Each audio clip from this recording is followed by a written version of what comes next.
These people, Robert-Kegan and Lisa Leahy, have been in the business of finding out what makes people and organizations tick for 30 years.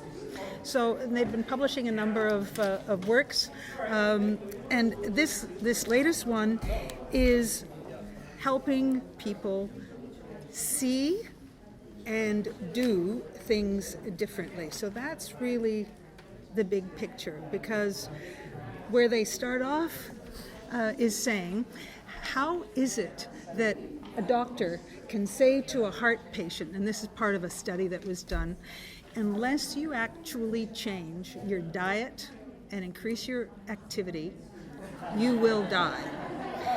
And have that person say, great to know, but not do anything different about it.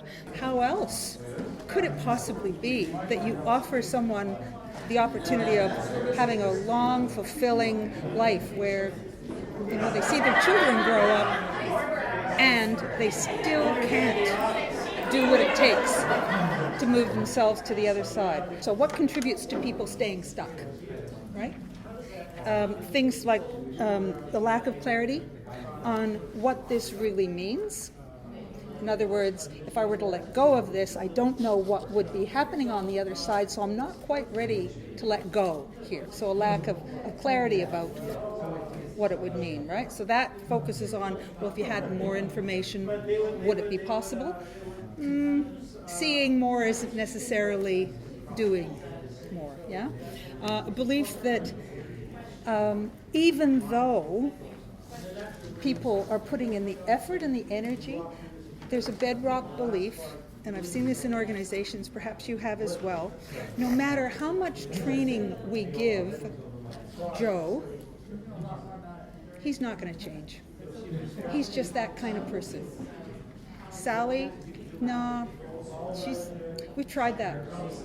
So there's a deep-seated belief. Why would you go over here? Because truthfully, organizations, and perhaps some of us as well, there's a belief that people can't change once they get past adolescence, right? We do all of our growing, we're set, we know who we are, and that's where we stay stuck.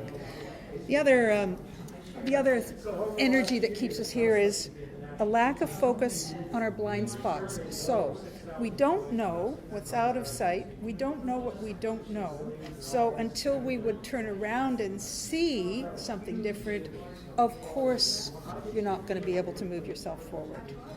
On the positive side, there is a greater need for change, right? There is a need for people to see things and do things differently. So if what we're getting here is the notion that in order for people to be able to feel what it is, Jerry Jablonski, I think his name is, feel the fear and do it anyway, is that they need to identify what is actually operating. What is the operating assumption and system and mindset that is keeping people here, even when they have the facts that if you don't change your diet and your exercise level, you are going to, unfortunately, die?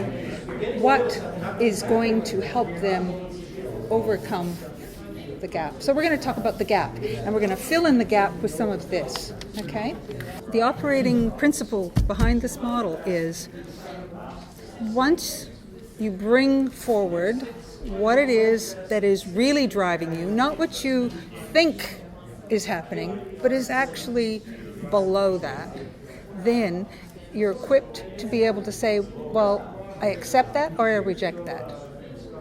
But until it's brought forward, until it's actually brought to the surface, you will continue with the operating assumptions that you've got, which are around, I assume, my operating assumption is that if I jump, I will fall in here and I will die. That's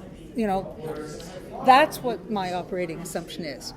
So how is it possible to be able to make that leap of faith without having some shift on the actual assumption that's being made.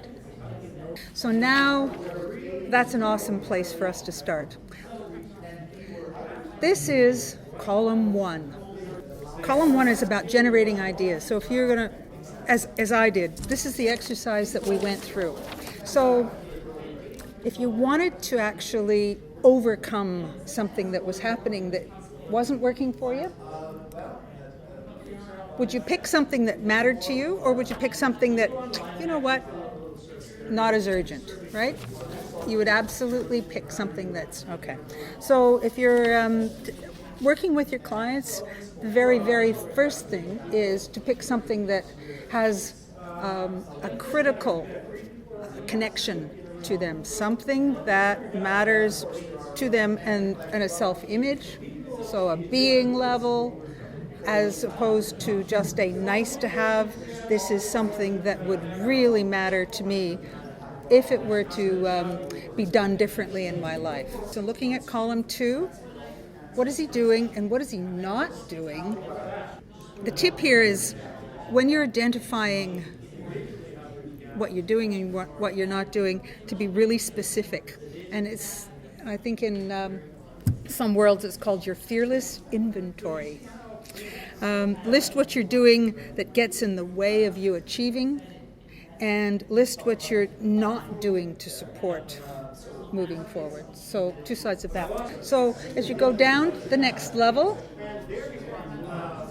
what you're asked to do is have a look at what it is that's going on for you. What are the concerns? What are the assumptions that you're making that are giving you the actions that you've got at the moment? There has to be some good purpose, in a sense, that is providing this direction that you're following. So in that worry box in column 3, here now we're getting down to that point that says, you know what, I didn't realize that that's what my motive was, but this is something that drives me. So what are the drivers?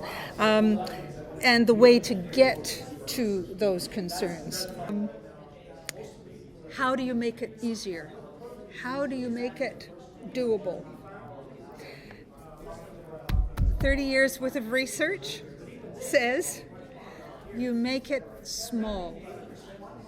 You make it safe. If you're saying, I can't do it, I'm going to fall, it's not fair, it's not, you're not going to ask a big ask. You're going to ask for a little ask.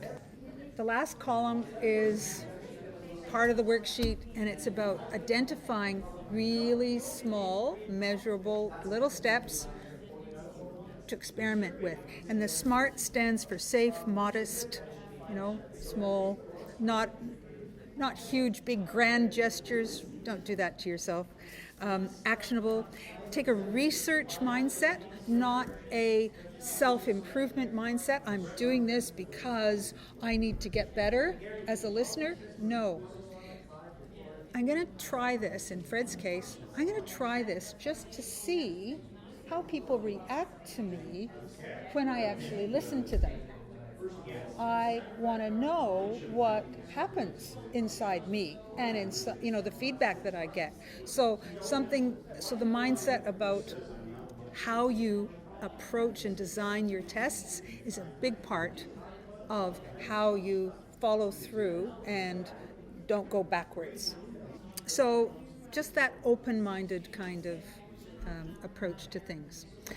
So when you do try this for the first time, I would really encourage you to give it a, just a little bit of a nudge.